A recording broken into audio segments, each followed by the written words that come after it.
K-pop. Hi. So, when I got into K-pop, I heard a lot of new terms that were kind of confusing to me.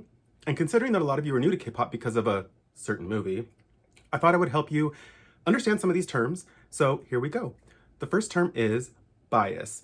This essentially just means your favorite person in the group. So, my Zero Base One bias is Matthew. My Saja Boys bias is Abby. They're basically the one that you like the most. So, the next term is bias wrecker. This one is essentially what it sounds like. It's basically your second favorite, the person that could push your bias out of that position. So, like, my Zero Base One bias is Gunnook, my Saja Boys bias is Jinu. The next term is actually used in K-pop Demon Hunters. This term is maknae, and it essentially means the youngest person in the group. So, like, the baby.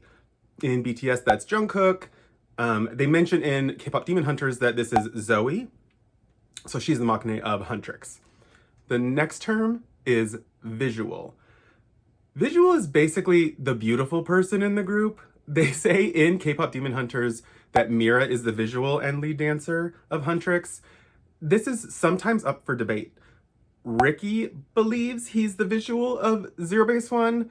Some people say it's Jiwoong. This is debatable. This one is a little controversial. The next term is not really a term, it's more positions. So every band has specific positions or roles that need to be filled, and those roles could be, for instance, the leader. Rumi is the leader of Huntrix, RM is the leader of BTS, Subin is the leader of TXT. Subin is also my TXT bias. The other positions are lead vocal, sub vocal, lead dancer, sub dancer, lead rapper, sub rapper, visual, and center. Center is essentially the person who does the awesome part in the song that you will remember, the killing part they sometimes call it. That may as well be another term. And they're usually the one dancing in the center. The next term is all-rounder. This is somebody who basically can fill any position. They can do it all. They're like Detox and Drag Race. They can sing, they can dance, they can act, they can rap. That's all-rounder. The next term is fan chant.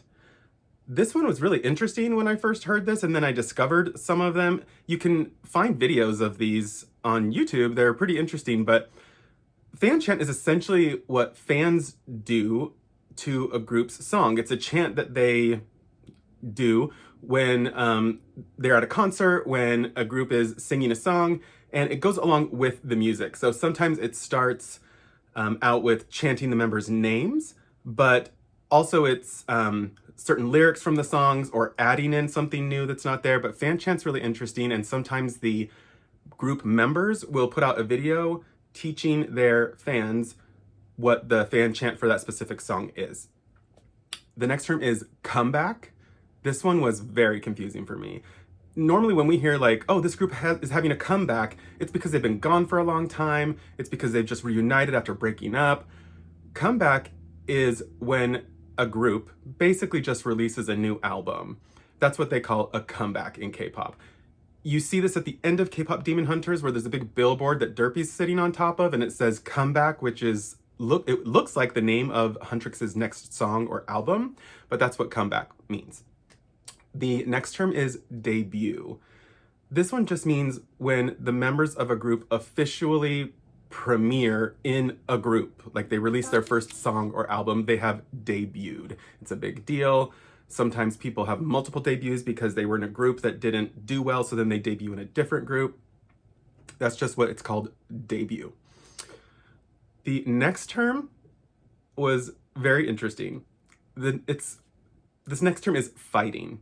Now, if someone says fighting, they're not about to throw down, they're not about to lay hands. Fighting is just a word that is used a lot amongst K-pop idols, amongst Koreans, as a term of encouragement, as a term of let's go, let's do this, fighting, you can do this. So that's what fighting means.